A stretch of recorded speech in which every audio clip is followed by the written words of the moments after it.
Assurer la fluidité des échanges de produits agricoles et du bétail le long des corridors commerciaux du Togo. Tel est l'objectif d'une rencontre ouverte ce matin à Kpalimé. Pendant 4 jours, les participants vont travailler à la validation d'un guide opérationnel qui servira de document de référence pour la sensibilisation et la formation de l'ensemble des acteurs. Gabriel Aina. Le Togo, de par sa situation géographique, relie plusieurs pays de la sous-région ouest africaine. À ce titre, des efforts sont fournis par le gouvernement pour faciliter le commerce au sein de ces corridors et favoriser une meilleure intégration. Toutefois, des barrières subsistent, empêchant le flux des marchandises. C'est ce que veut corriger à cette rencontre l'Association ouest-africaine du commerce transfrontalier des produits alimentaires, agro-silvopastoraux et halieutiques, AOTA. Les parties prenantes passent en revue les procédures et examinent le guide opérationnel en vue de sa validation.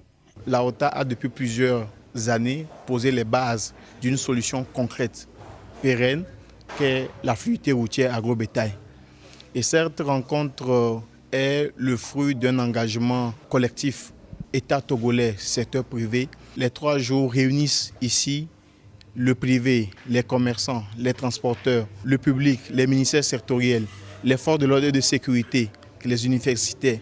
Les 3 jours permettront de la concertation, de l'harmonisation et vont permettre d'aboutir avec un guide harmonisé. Le guide sera donc inclusif et efficace pour conduire davantage, plus aisément, les activités de fluidité routière le long des corridors, avec le soutien bien sûr de l'Agence régionale pour l'alimentation de la CEDEAO et du PRIMA, ainsi que tous les partenaires techniques qui accompagnent l'AOTA dans son activité. La rencontre a reçu le soutien du ministère de l'Agriculture, de la Pêche, des Ressources animales et de la Souveraineté alimentaire à travers le programme régional d'intégration des marchés agricoles PRIMA.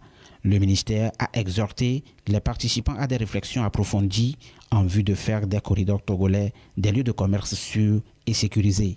Les recommandations de cette rencontre vont également contribuer au renforcement des mesures pour assurer la sécurité alimentaire.